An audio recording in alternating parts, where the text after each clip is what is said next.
Antes de entrar a nuestro estudio de esta noche, quiero invitarles a que junto conmigo inclinen sus rostros para pedir la bendición del Señor en el estudio de su santa palabra. Oremos. Nuestro Padre y nuestro Dios, te damos gracias en esta noche porque tú nos has revelado claramente tu camino de salvación en el santuario. Sabemos, Señor, que no podemos entender el santuario sin la ayuda de tu Santo Espíritu. Y por eso en esta noche pedimos al estudiar que vengas a nosotros por medio del ministerio de tu Espíritu Santo. Ayúdanos a entender las maravillas de la salvación y ayúdanos, Señor, a vivir de acuerdo a estas maravillas. Te lo pedimos en el nombre de Cristo nuestro Salvador. Amén.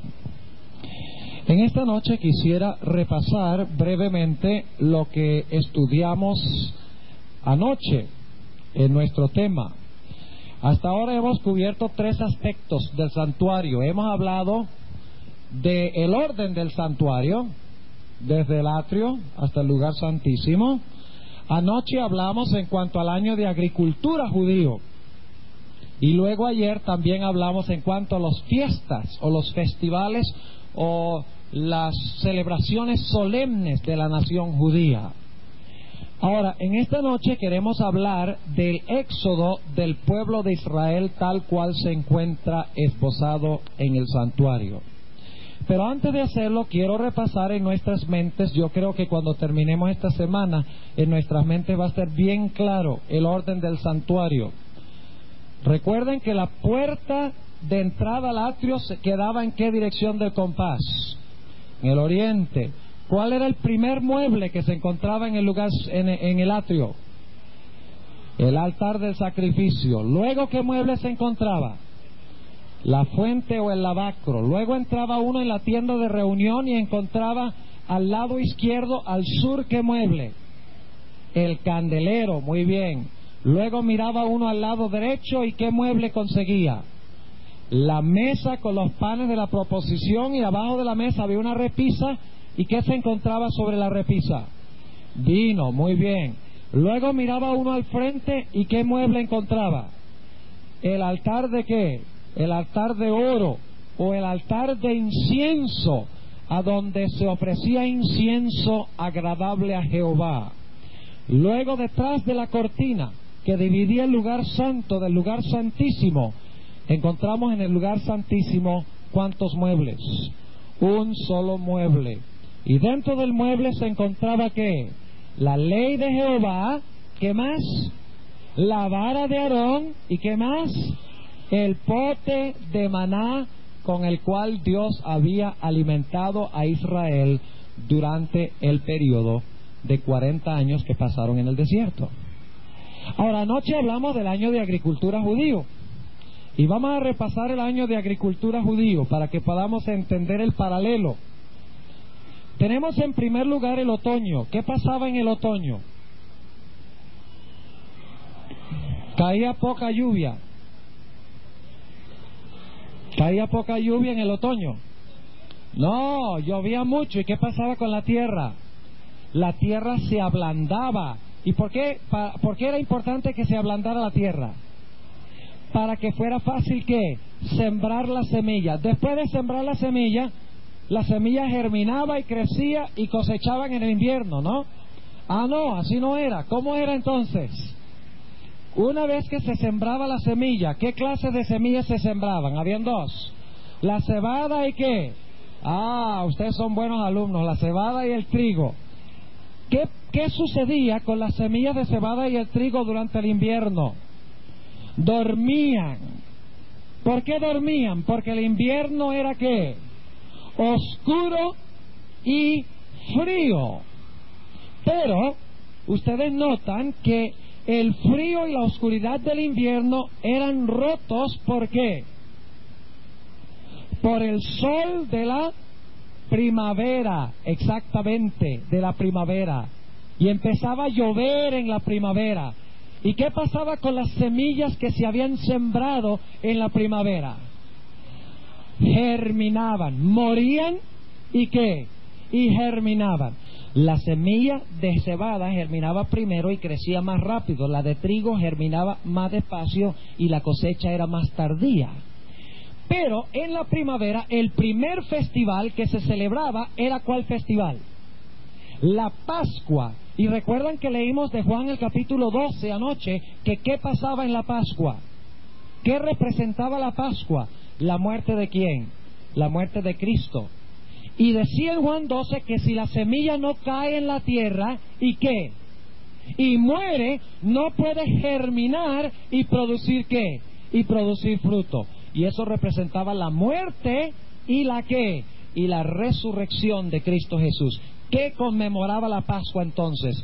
Conmemoraba la muerte de Cristo. ¿Y cuándo era la Pascua? ¿En qué tiempo del año?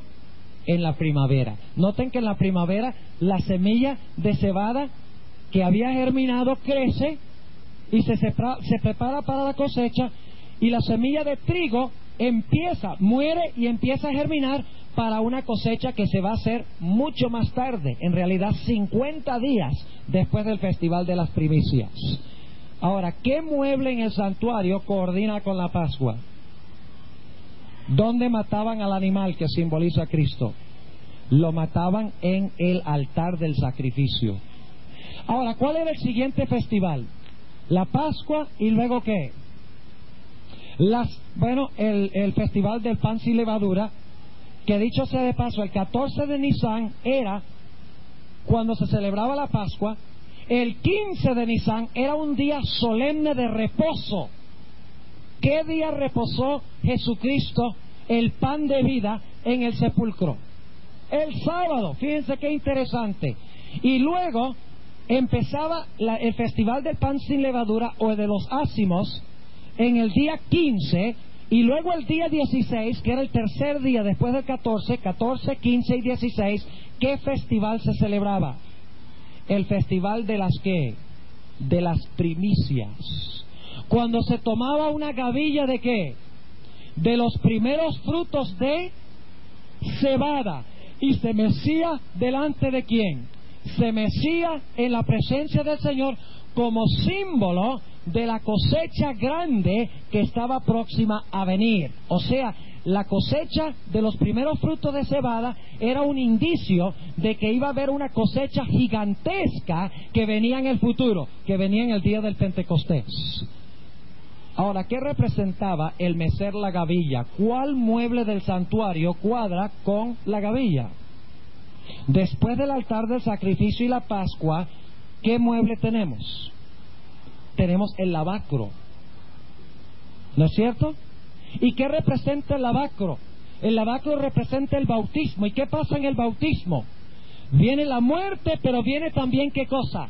La resurrección. Brota la semilla, la simiente. Por eso la simiente que brota y produce los primeros frutos de cebada que se mecían ante el Señor es simbólico de la fuente que se encuentra en el santuario y se realiza también en la primavera. ¿Cuál es el siguiente festival, según estudiamos? El festival del Pentecostés. ¿Y cuándo se realizaba el Pentecostés? ¿En qué estación del año? En la primavera, tarde en la primavera, ¿verdad? Más o menos en nuestro mes de mayo, a fines del mes de mayo, que todavía es la primavera. Y en el día de Pentecostés, ¿qué era lo que se cosechaba? Fíjense qué interesante, cómo la agricultura sigue el orden preciso del santuario. Se cosechaba ¿qué cosa? El trigo. Cuando Cristo entró al santuario, después de morir y resucitar, cuando Jesús entró, ¿qué sucedió 50 días después que meció la gavilla ante el Señor? Hubo una gran cosecha cuando Cristo entró al lugar santo del santuario, donde está caminando, según Apocalipsis 1, ¿dónde está caminando Jesús cuando asciende al cielo? Entre los candeleros. Está en el lugar santo. Fíjense cómo sigue el orden. El altar muere, en el lavacro resucita. En el año de agricultura, la semilla muere en la primavera, germina y produce los primeros frutos, que representa la resurrección de Cristo y los que resucitaron con Él, en el festival de las primicias. Descansa en el sepulcro cuando comienza la fiesta de los ácimos, el 15 de Nisan, cuando era un día de solemne reposo, y luego entonces en el Pentecostés, cuando Cristo está en el cielo, ¿qué cae a la tierra? Grandes lenguas de ¿qué? De fuego. ¿Por qué caen lenguas de fuego? Porque Cristo ha comenzado su ministerio ¿dónde? En el lugar santo del santuario celestial, en medio de los candeleros. Qué interesante. Y luego, eso marca las fiestas de la primavera. ¿Qué se cosechaba en el día del Pentecostés? Se cosechaba la gran cosecha de trigo. ¿Qué se cosechó en el día del Pentecostés después que Cristo inauguró su ministerio en el cielo? Se cosecharon miles de almas, gavillas vivas para el reino de los cielos. Y luego entonces venía un verano ¿qué? Seco, infértil, donde era caliente, exorbitantemente caliente. Y durante el verano, ¿cuántos festivales habían? Ninguno. Todos los festivales eran primaverales y otoñales. Interesante. ¿Y qué festivales había en el otoño? ¿Cuántos festivales? Habían 3. El primer festival era cuando se tocaban ¿qué? Las trompetas. ¿Por qué tocaban las trompetas? Porque estaban anunciando ¿qué cosa? El día de expiación. ¿Y qué se hacía el día de expiación? En el día de expiación era un día de juicio, cuando se separaban ¿qué? Los buenos de los malos. La mies de las uvas. ¿Ven cómo cuadra con el año de agricultura? Lo que pasa en el santuario en el día de expiación es precisamente lo que sucede en el año de agricultura. Porque en el año de agricultura se cosechan las aceitunas y se cosechan, o las olivas, y se cosechan las uvas, que representan a los buenos y a los malos, y en el día de expiación se separaban a los buenos de los malos. Y el anuncio de la cosecha, o el anuncio del día de la expiación, era hecho al tocar las trompetas por 10 días antes del día de la expiación, y luego tocaban las trompetas el día de expiación, que era el día 10 del mes de Tishri. Y luego, ¿qué festival venía después de que se había hecho la separación entre buenos y malos, entre justos e injustos, entre las uvas y las aceitunas? ¿Qué venía? ¿Qué era el último festival? Y le daban gracias al Señor por las bendiciones que Él les había concedido. Ahora vamos a encontrar, al estudiar el asunto del Éxodo, muy interesante, de que el Festival de Tabernáculos se celebra finalmente, la iglesia lo celebrará junto con Cristo en el reino celestial, después que Él haya separado a los buenos de los malos en su segunda venida. Entonces Él llevará las gavillas vivas, la mies, se la llevará para estar con Él 1000 años. Los tabernáculos eran viviendas provisionales, ¿no es verdad? Las hacían de ramas. Dice la sierva de Dios en el deseo de todas las gentes que las colinas que rodeaban a Jerusalén parecían un bosque, porque la gente venía y hacía carpas de puras ramas de diferentes clases de árboles. Eran viviendas donde ellos iban provisionalmente y luego volvían a su hogar regular. De la misma manera, los hijos de Dios que serán cosechados como mies serán llevados ¿a dónde? Serán llevados al cielo y habitarán allá para siempre, ¿no? Ese será su hogar ¿qué? Provisional. Y después de los 1000, ¿y qué pasa en la tierra durante los 1000 años con los impíos? ¿Quedan qué? Quedan muertos. Y luego después del milenio, ¿qué hace Cristo? Nos vuelve a traer a nuestro hogar permanente, pero embellecido y perfeccionado por su poder.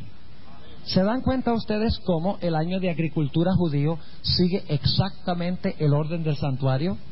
Y los festivales judíos siguen también el exacto orden del santuario y del año de agricultura. Festivales primaverales, festivales otoñales. Cosecha primaveral, cosecha otoñal.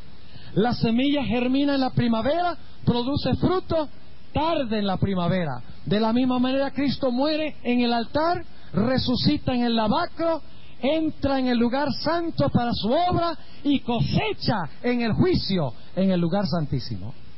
O sea que el santuario es una ilustración del plan de salvación. Pero en esta noche nosotros queremos hablar en cuanto a el éxodo de Israel y el santuario. El éxodo de Israel y el santuario. Quiero invitarles a abrir sus Biblias conmigo al Salmo 105. Salmo 105. Y vamos a notar algo interesante aquí en el Salmo 105. Si yo les preguntara a ustedes cuándo empezó el éxodo de Israel, ¿qué me contestarían? ¿Cuándo empezó el éxodo del pueblo de Israel? Cuando salieron de Egipto, ¿verdad? Eso no es cuando comenzó. El éxodo de Israel comienza en tiempos de Abraham. Ahí comienza. Porque es con Abraham que se siembra, ¿qué cosa? La simiente de una gran nación que va a surgir. Vamos a anotar Salmo 105 y vamos a empezar en el versículo 7. Él es Jehová nuestro Dios, en toda la tierra son sus juicios. Acordóse para siempre de su alianza, de la palabra que mandó para 1000 generaciones, la cual concertó ¿con quién? ¿Con quién se estableció el pacto? Con Abraham. ¿Y establecióla a quién? A Jacob por decreto, a Isaac, perdón, y de juramento a Isaac. Y versículo 10, y establecióla a Jacob por decreto, y luego dice a quién? A Israel por pacto sempiterno, diciendo: a ti daré la tierra de Canaán por cordel de vuestra heredad. ¿Cuándo se sembró la semilla de la grande nación que iba a surgir, la nación de Israel? ¿Cuándo se sembró? Cuando Dios llamó a quién? A Abraham. ¿Y quién era esa simiente o esa semilla que iba a producir una tremenda cosecha, una tremenda nación más adelante? Vamos a anotarlo en Génesis, el capítulo 22. ¿Quién era esa semilla? ¿Cuándo se sembraba la semilla? ¿Cuándo se sembraba la semilla? ¿En qué época del año? En el otoño. Muy bien. Así que ahora estamos en el otoño, en el año de agricultura. No hemos llegado, no hemos entrado al santuario todavía. Noten lo que dice en el libro de Génesis, el capítulo 22. Génesis, el capítulo 22. Génesis 22, 18. ¿Qué dice aquí? ¿En tu qué? En tu simiente serán benditas todas las gentes de la tierra, por cuanto obedeciste mi voz. ¿Cómo se le llama al hijo de Abraham? Se llama Isaac, pero ¿cómo se le nombra aquí? Se le dice ¿qué? Simiente. ¿Y qué es una simiente? Es una semilla. Noten también lo que dice en Génesis el capítulo 12. Génesis el capítulo 12 y el versículo 1 al 3. Jehová había dicho a Abraham: vete de tu tierra y de tu parentela y de la casa de tu padre a la tierra que te mostraré, y haré de ti una nación grande, y bendecirte he, y engrandeceré tu nombre, y serás bendición, y bendeciré a los que te bendijeren, y a los que te maldijeren maldeciré, y serán benditas en ti todas las familias de la tierra. Y según acabamos de leer, ¿quién era el que iba a traer la bendición sobre todas las naciones de la tierra? En la simiente. ¿Y quién era la simiente literal en el Antiguo Testamento donde se comenzó el pueblo de Israel? Isaac, la simiente de Abraham. El primer festival después de la siembra de la semilla, según vimos anoche, era el festival de las luces o la dedicación. Hubo una dedicación después que nació Isaac. Hubo una dedicación de un altar, ¿sí o no? Noten lo que dice Génesis 22. Génesis 22. Y vamos a leer, ojalá pudiéramos leer todo el capítulo, porque es tremendo, sobre el asunto del plan de salvación, cómo el hombre es salvo. Pero vamos a leer el versículo 2.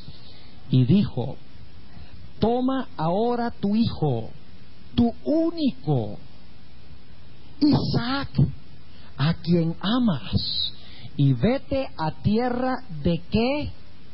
Recuerden eso, de Moria, y ofrécelo allí en holocausto sobre uno de los montes que yo te diré. ¿A dónde? ¿Sobre uno de los qué? Montes que yo te diré. ¿A la tierra de dónde? de Moria. Eso es un detalle importante. ¿Y qué fue lo que hizo Abraham? Noten el versículo 9. Aquí viene la dedicación del altar. La dedicación de la simiente que ha sido sembrada cuando Isaac nació. Dice aquí en el versículo 9: y como llegaron al lugar que Dios le había dicho, edificó allí Abraham un ¿qué? Un altar.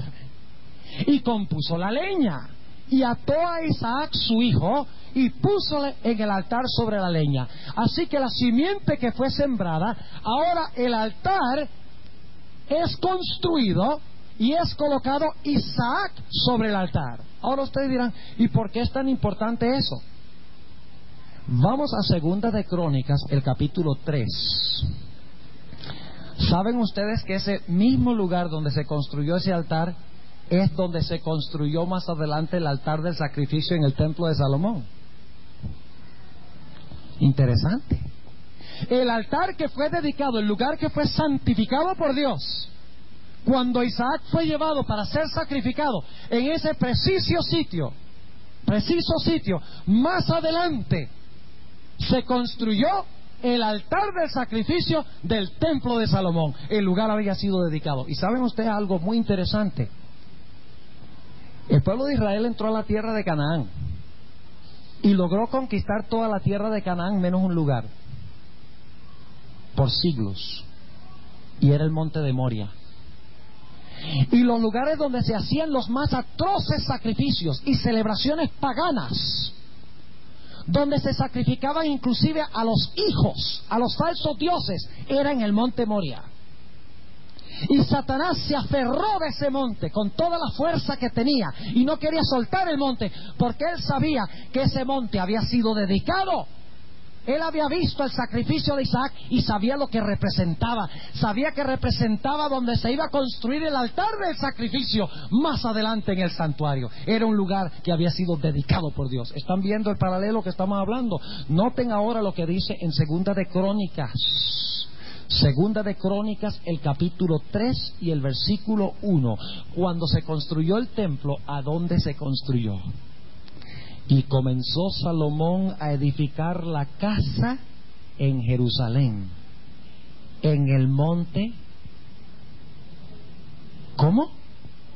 En el monte Moria, que había sido mostrado a David su padre, en el lugar que David había preparado en la era de Ornán Jebuseo. ¿Dónde se construyó el templo de Salomón? Se construyó en el mismo lugar que había sido dedicado en el tiempo cuando Abraham llevó a su hijo para sacrificarlo sobre ese preciso monte. Así que la siembra de la semilla de Israel fue cuando Dios llamó a Abraham y tuvo a su semilla Isaac. El festival de la dedicación es cuando Abraham lleva a su hijo y dedica el lugar preciso donde va a estar el altar del sacrificio más adelante en el año de agricultura judío.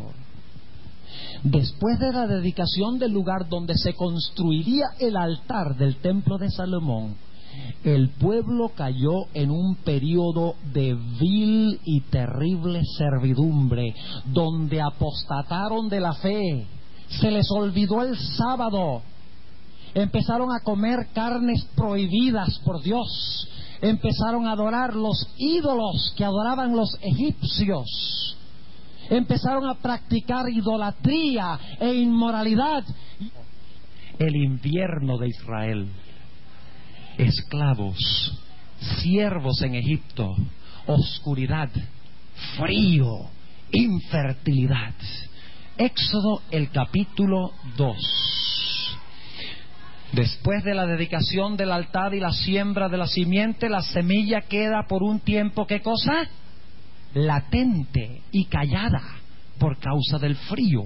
Lo mismo pasó con Israel en Egipto. Noten lo que dice Éxodo, el capítulo 2, versículo 23. Y aconteció que después de muchos días murió el rey de Egipto. Y los hijos de Israel, ¿qué? Suspiraron a causa de la ¿qué? De la servidumbre y clamaron. Y subió a Dios el clamor de ellos con motivo de su ¿qué? De su servidumbre. Viene un periodo de ¿qué para el pueblo de Israel? Viene un periodo de terrible servidumbre, un invierno oscuro, frío, infértil, donde no hay luz, donde se ha perdido la verdad. Y dice en el versículo 24, y oyó Dios el gemido de ellos, y acordóse de su pacto con Abraham, Isaac y Jacob. ¿Saben ustedes que el santuario tenía en realidad 4 lugares claves? Tenía el atrio, el lugar santo y el lugar santísimo. Hemos hablado de eso, pero hay un lugar que no hemos mencionado, que era parte del campamento, que era parte del tabernáculo, y era el campamento, porque el campamento se llamaba el campamento del santuario. Ahora yo quiero preguntarles esto: ¿cuánta esperanza de salvación tenía la gente en el campamento sin el santuario? Ninguna. O sea que en el campamento estaban ¿en qué? En sujeción y en servidumbre, ¿no es verdad? Y al menos que vinieran al santuario, estaban ¿qué? Perdidos. Y esta es la etapa que estamos mencionando aquí. La simiente, el cordero se escogía ¿dónde? En el campamento. Se dedicaba y apartaba en el campamento, y luego se llevaba para sacrificarlo en el altar. Al igual que en los días de Abraham se dedicó el lugar donde iba a hacerse el sacrificio, el altar del sacrificio, y más adelante el cordero fue colocado sobre ese altar. ¿Entienden lo que estamos diciendo? Ahora, ¿quién era el que controlaba y dominaba a Israel? ¿Cómo era que se llamaba el líder de Egipto que dominaba a Israel? Faraón. ¿Cómo se le llama a Faraón en la Biblia? Ezequiel 29:3. Ezequiel 29 y el versículo 3 dice lo siguiente: así habla y di, así ha dicho el Señor Jehová: he aquí yo contra ti, Faraón, rey de Egipto, el gran ¿qué? El gran dragón que yace en medio de sus ríos, el cual dijo: mío es mi río y yo me lo hice. ¿Cómo se le llama a Faraón? El gran dragón. O sea que Israel estaba esclavo ¿a quién? Al gran dragón. Estaban en servidumbre al gran dragón. Y a Satanás se le llama el príncipe de las ¿qué? ¿Y qué característica tenía el invierno? Tinieblas. ¿Están viendo el paralelo? El gran dragón, el príncipe de las tinieblas. El pueblo perdió la verdad, quedó esclavo en Egipto, un invierno de servidumbre. Pero Dios había dado una profecía de tiempo exacto, y había dicho que después de ¿cuánto tiempo? Después de 400 años, precisamente hasta el día exacto, el pueblo de Dios iba a ser libertado del gran dragón. Ahora surge la pregunta: ¿cómo fueron ellos libertados del gran dragón? Antes de responder a esa pregunta, quisiera que volviéramos a Éxodo, el capítulo 12. Éxodo, el capítulo 12 y el versículo 40 que leímos hace unos momentos. ¿Dónde se dio la profecía de que iban a permanecer ese tiempo en Egipto? En Génesis, en el tiempo de Abraham. Pero noten lo que dice en Éxodo, el capítulo 12 y el versículo 40. El tiempo que los hijos de Israel habitaron en Egipto fue 430 años. Y noten lo que dice el versículo 41. Y pasados 430 años, en el mismo día, salieron todos los ejércitos de Jehová de la tierra de Egipto. Ahora alguno dirá, ahí hay una confusión, porque en Génesis dice 400 años y aquí dice 430 años, hasta el mismo día se cumplió la profecía. Y el apóstol Pablo dice en Gálatas que también fueron 430 años. ¿Cómo resolvemos ese problema? Es muy sencillo. Los 400 años cubren el tiempo desde que el altar fue dedicado, cuando nació Isaac. Los 430 años incluyen el tiempo antes de eso, cuando Abraham fue llamado por Dios. O sea que los 430 años son desde el tiempo cuando Abraham fue llamado. Los 400 años son desde el tiempo cuando Isaac fue llevado al monte Moria, y el lugar fue dedicado para el altar que se iba a construir allá. Pero el punto clave aquí es que dice que salieron todos, ¿cuándo? En el mismo día, cuando se cumplió la profecía. Ellos salieron de Egipto. ¿Y qué fue lo que marcó su salida de Egipto? Después del invierno que venía. Después del invierno que venía, la primavera. ¿Y cuál era el primer festival de la primavera? La Pascua. ¿Qué fue lo que marcó el fin de la servidumbre y de la oscuridad y de la esclavitud al dragón en Egipto? ¿El sacrificio de qué? Del cordero. ¿No es verdad? Vamos a leerlo en Éxodo el capítulo 12. Y dice en el versículo 7: y tomarán de la ¿qué? De la sangre, y pondrán en los dos postes y en el dintel de las casas en lo que han de comer, y aquella noche comerán la carne asada al fuego. ¿Y qué más? ¿Cuál es el siguiente festival después de la Pascua?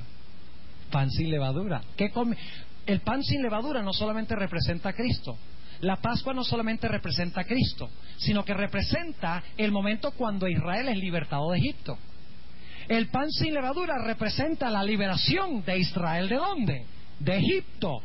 Dice: ninguna cosa, versículo 9, comeréis de él cruda ni cocida en agua, sino asada al fuego, su cabeza con sus pies y sus intestinos. Y luego dice en el versículo 12 que debían quemarlo en el fuego.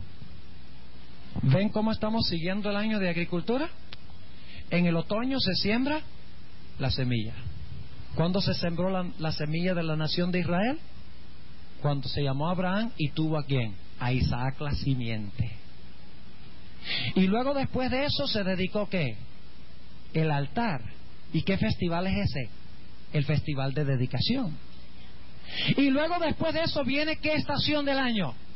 El invierno de oscuridad y servidumbre, cuando se pierde la verdad. Pero la servidumbre al dragón es interrumpida ¿por qué? Es interrumpida por la primavera. Surge la luz de las tinieblas, surge la vida de la muerte en el festival de la Pascua, que era una fiesta primaveral. ¿Y qué hizo Israel? Sacrificó un cordero.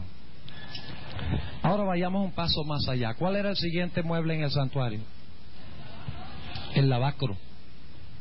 ¿Cuál es el lavacro de Israel? Ahora, ¿qué es el lavacro de Israel? ¿Qué representaba el lavacro según hemos estudiado? El bautismo. Después que Israel sacrificó el cordero y el dragón murió su primogénito, ¿a dónde fue Israel? 1 de Corintios 10. 1 de Corintios el capítulo 10. Mis apreciados amigos y hermanos, la Biblia es matemática. Tendría que tomar un super genio para que se sentara a inventar todas estas cosas en su orden perfecto. Es imposible que un hombre lo hiciera tan coordinado, tan perfectamente. 1 Corintios 10 y el versículo 1: porque no quiero, hermanos, que ignoréis que nuestros padres todos estuvieron bajo la nube y todos pasaron la mar y todos en Moisés fueron ¿cómo? Bautizados en la nube y en la mar. ¿Cuál es el próximo paso en la historia de Israel? ¿Su qué? Su bautismo. ¿Y qué festival conmemoraba el bautismo? Las primicias. Porque en el bautismo morimos y ¿qué?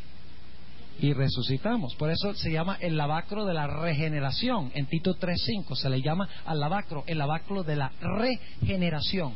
¿Qué significa regenerar? ¿Qué significa generar? Algo que da energía para producir ¿qué? Luz. Ahora se apaga la luz y ¿qué es lo que hay que hacer? Regenerar. Se muere la luz, hay que regenerar. O sea que regeneración significa que algo ha muerto y va ¿a qué? A resucitar. El lavacro representa la resurrección. Y en el bautismo morimos al pecado y resucitamos a una vida completamente nueva. Cuando Israel sale al otro lado del mar, ¿qué ha pasado con el dragón y con los viejos enemigos? Han sido sepultados en las aguas. Y el pueblo de Israel resucita en el otro del lado del mar. Un pueblo renovado, libre. Libre por dos cosas: por la muerte del Cordero, y ¿por qué? Por el lavamiento del bautismo en el lavacro. Y ellos ahora llegan a ser la gavilla mecida de Dios. Llegan a ser el pueblo especial y escogido de Dios. Pero todavía no se han cosechado como nación. La semilla ha sido sembrada cuando la sangre del Cordero es derramada. La semilla ha sido sembrada antes, pero la semilla germina cuando se sacrifica el Cordero. La cosecha inicial se ve cuando salen al otro lado del mar y está la gavilla del pueblo de Dios, un pueblo libre, un pueblo renovado, los primeros frutos de Jehová. Pero la gran cosecha de Israel como nación es cuando 50 días más tarde, exactamente, cuando ellos llegan ¿a dónde? Al pie del monte Sinaí, y celebran ¿cuál festival? El Pentecostés.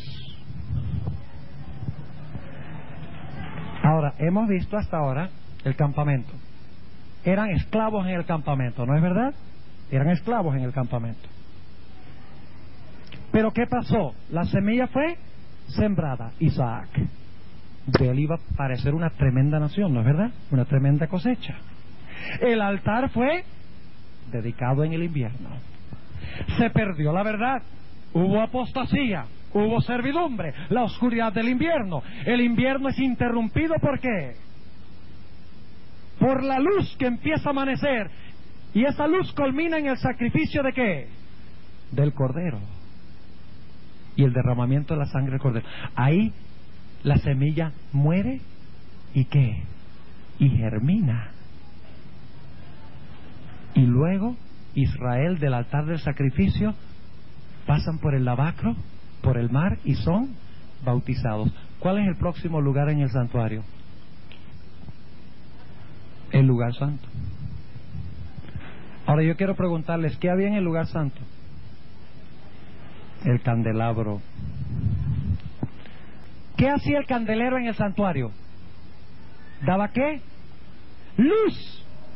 Inmediatamente después del bautismo de Israel, o en relación con el bautismo de Israel, ¿qué tenemos nosotros? Versículo 21 de Éxodo 13. Y Jehová iba delante de ellos de día en una columna de nube para guiarlos por el camino, y de noche en una columna de fuego. ¿Qué es lo que tenía el candelabro? Fuego. ¿Y cuál es el propósito del fuego? Dice, para guiarlos por el camino, y de noche en una columna de fuego, ¿para qué? Para alumbrarles. ¿Tenía Israel un candelabro que los guió después de su bautismo? Claro que sí. ¿Qué representa eso? El candelero. ¿Qué otro mueble había en el lugar santo? La mesa de los panes. Vamos a Éxodo 16. Fíjense qué interesante todo este asunto matemático. Dios está describiendo en el santuario la historia de Israel. Eso es lo que está haciendo, describiendo la historia de su pueblo. O sea, da una foto, da un edificio y dice, en este edificio tú vas a leer la historia de mi pueblo, de comienzo a fin, de Israel, de la iglesia, de Cristo, de nosotros, de los festivales, de la agricultura.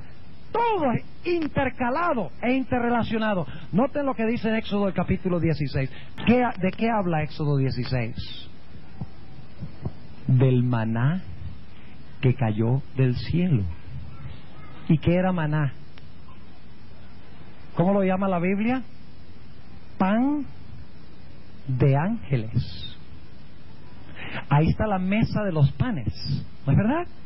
El pueblo era alumbrado por la luz del candelero, de la columna, era alimentado con el pan que se encontraba en la mesa, de los panes de la presencia de Dios, de la proposición. Ahora, ¿qué representa el pan? Ahora, ¿qué otro mueble estaba allí? El altar de incienso. ¿Y qué se hacía en el altar de incienso? Cuando el pueblo pecaba, elevaba sus oraciones. ¿A quién? A Dios. Representaba la intercesión de quién? La intercesión de Cristo. ¿Qué es lo que dice en 1 de Juan 2:1? Hijitos míos, estas cosas os escribo para que no pequéis. Mas si alguno pecare, ¿qué? Abogado tenemos. ¿Y a dónde aboga Cristo por su pueblo? En el altar del incienso, exactamente.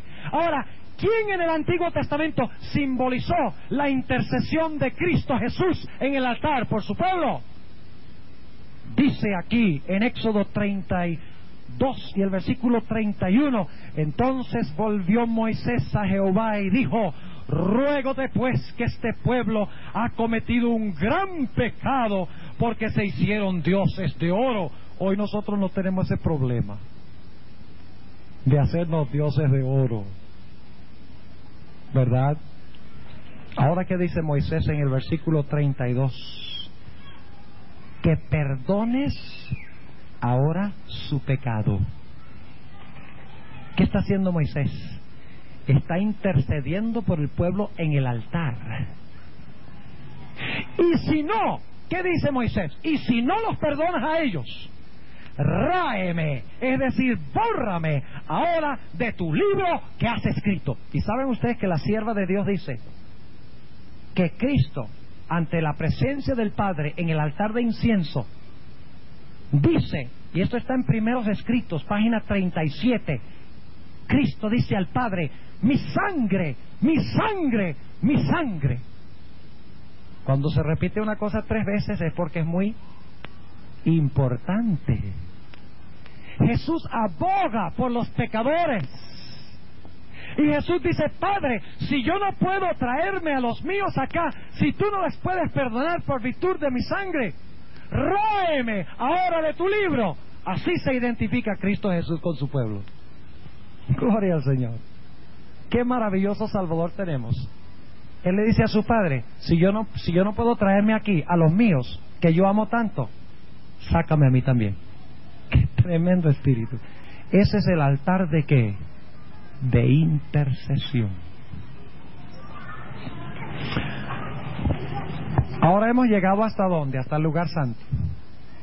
¿Qué es lo que falta? El lugar santísimo. Vamos a Éxodo 19. Después que el pueblo sacrificó el cordero, la Pascua, después que el pueblo resucitó de las aguas en el lavacro, después que el pueblo fue dirigido por la luz al monte Sinaí y alimentado por el pan para fortalecerlos físicamente en su camino allá, en el contexto de Moisés intercediendo ante el altar por su pueblo, ahora Dios va a hacer algo tremendo en Éxodo el capítulo 19. Note lo que dice en Éxodo 19, versículo 3. Y Moisés subió a Dios, y Jehová lo llamó desde el monte diciendo: así dirás a la casa de Jacob y denunciarás a los hijos de Israel: vosotros visteis lo que hice a los egipcios, y cómo os tomé sobre alas de águilas, y os he traído a mí. ¿Cuándo formó Dios el pacto con Israel? ¿Cuando llamó a Isaac? ¿Cuando lo sacó de Egipto? ¿O en el monte de Sinaí? ¿Cuándo llegaron a ellos a ser el pueblo especial y escogido de Dios? ¿Cuándo se hizo la gran cosecha de la nación de Israel como el pueblo escogido de Dios? ¿Cuándo se formó el pacto? ¿No es en el momento del pacto cuando el pueblo llega a ser de Dios y Dios llega a ser del pueblo? No es en el matrimonio cuando el marido y la mujer llegan a pertenecerse uno a otro, en el momento del pacto del matrimonio o el convenio del matrimonio. Ahora, si ustedes miran en Patriarcas y Profetas, página 310, la hermana White dice que fue en el monte Sinaí que el pueblo de Israel fue incorporado oficialmente como el pueblo escogido de Dios. Fue cegado como una gran nación. ¿Cuándo fue sembrada esa nación? Esa nación fue sembrada en los días de Abraham. Cosechó en el Sinaí. Noten la evidencia de esto como se encuentra en Éxodo 19 y el versículo 5 y 6. Esto es en el Sinaí, antes de que se dé la ley, dicho sea de paso. Dice en el versículo 5: ahora pues, si diereis oído a mi voz y guardareis mi pacto. ¿Qué dice Dios? Si ustedes obedecen mi voz, si ustedes guardan mi pacto. ¿Y cuál es el pacto? Los 10 mandamientos. Vosotros seréis mi especial tesoro sobre todos los pueblos. O sea que Dios, ¿cuándo escoge Dios a un pueblo? ¿Cuándo tiene una cosecha de un pueblo? En el Sinaí. Dice: porque mía es toda la tierra y vosotros seréis mi reino de sacerdotes y gente santa. Estas son las palabras que dirás a los hijos de Israel. Y luego dice que Moisés va y habla con los ancianos de Israel. Y noten la respuesta del pueblo en el versículo 8. Y todo el pueblo respondió a una y dijeron: todo lo que Jehová ha dicho haremos. Y Moisés refirió las palabras del pueblo a Jehová. ¿Cuándo cosechó Dios una gran nación? En el monte Sinaí. Ahora, ¿qué apartamento falta? El lugar santísimo. Yo quiero hacerles una pregunta. ¿Ustedes creen que era el plan de Dios esperar 40 años para introducir a Israel a la tierra de Canaán? ¿Ustedes creen eso? No era el plan de Dios. El plan de Dios era llevar que Israel fuera santificado en el monte Sinaí y llevarlos inmediatamente, o sea, que la vida de ellos se pusiera en armonía con la santa ley de Dios en el Sinaí y fueran llevados directamente a la tierra de Canaán. ¿Saben ustedes que en el año de agricultura judío no era el plan de Dios que hubiera un verano ni que hubiera un invierno? Era el plan de Dios de que el pueblo de Israel sembrara y estarían cosechando tan rápido que la siembra alcanzaría la cosecha. No iba a haber un verano de sequía, no estaba en el plan de Dios. El plan era que del lugar santo se condujera inmediatamente a la experiencia del lugar santísimo. Yo les pregunto, ¿hubo un hombre en el monte Sinaí que experimentó la experiencia del lugar santísimo? Cuando Moisés descendió del monte, ¿qué característica tenía? Dice la Biblia en Éxodo 34 que el rostro de Moisés, ¿qué? Brillaba con la gloria de ¿quién? Lean 2 Corintios 3, brillaba con la gloria de Cristo. ¿Qué reveló Dios en el monte Sinaí? Su ley. ¿Qué había encima del arca del pacto donde se encontraba la ley? ¿Qué se manifestaba? La gloria de Jehová, ¿no es cierto? Y cuando Moisés desciende del monte, ¿qué tiene en su rostro? La gloria de Jehová. Ahora, si la ley estaba dentro del arca del pacto y el resultado era que la gloria de Jehová estaba sobre el arca, si Moisés tiene la gloria en su rostro, la ley debe estar escrita ¿dónde? En el arca de su corazón. ¿Era ese el plan de Dios para todo el pueblo? ¿O es que ustedes creen que Dios es exclusivista y dijo: Moisés, tú solo, los demás que se frieguen? ¿Ustedes creen eso? Dios quería eso para todo el pueblo, pero el problema es que el pueblo nada más vio la ley en tablas de ¿qué? En tablas de piedra, como muchos adventistas, dicho sea de paso. Ahora, debo decirles algo. No era el plan de Dios, como les digo nuevamente, de que el día de expiación se celebrara bien en el otoño con un verano de por medio. Vamos a leer un pasaje muy interesante que encontramos con respecto a este punto. Levítico 26. Levítico el capítulo 26, 2 al 12. No era el plan de Dios de que hubiera un verano. Esa idea de festivales primaverales y festivales otoñales venía porque Dios sabía que el pueblo iba a apostatar e iba a tener que tener un verano seco. Pero no era el plan original de Dios de que sucediera eso, de que ellos vagaran en el desierto 40 años. Era el plan de Dios en el Sinaí, que se celebrara lo del lugar santo, el pueblo fuera santificado, escribir la ley en los corazones y entrar en Canaán. O sea, el día de expiación debía realizarse en el mismo monte Sinaí. Y ustedes dirán, ¿cómo, pastor? Un momentico. Vamos a leer Levítico 26 y luego vamos a Éxodo 19 otra vez. Levítico el capítulo 26 y el versículo 2. 26, 2. No haréis para vos... Vamos al versículo 2. Guardad mis sábados y tener en reverencia mi ¿qué? Mi santuario, yo Jehová. Si anduviereis en mis decretos y guardareis mis mandamientos y los pusiereis por obra. ¿Qué es la condición que pone Dios? Que es necesario que ellos hagan ¿qué? Guarden los mandamientos. Noten lo que dice el versículo 4. Yo daré vuestra lluvia en su tiempo, y la tierra rendirá sus producciones, y el árbol del campo dará su fruto. Y ahora noten el versículo 5. Y la trilla os alcanzará a la vendimia, y la vendimia alcanzará la sementera, y comeréis vuestro pan en hartura, y habitaréis seguros en vuestra tierra. ¿Qué está diciendo Dios? Que la tierra produciría tan continuamente que la cosecha y la siembra serían al mismo tiempo. O sea, sería un ciclo constante de siembra y cosecha, sin verano.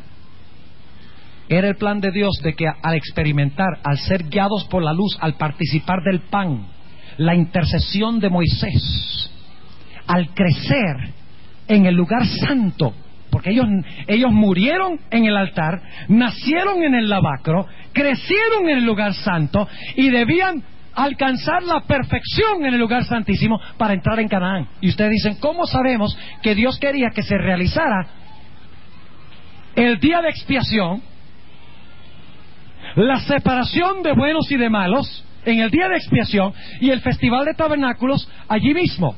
Noten lo que dice en Éxodo 19 nuevamente. Éxodo el capítulo 19, el versículo 10. Y Jehová dijo a Moisés: ve al pueblo y ¿qué? Santifícalos hoy y mañana. ¿Y qué? ¿Qué hacía el pueblo al acercarse el día de expiación? Ustedes pueden leerlo en Levítico 23. Debían lavar sus vestidos, debían congregarse alrededor de ¿qué?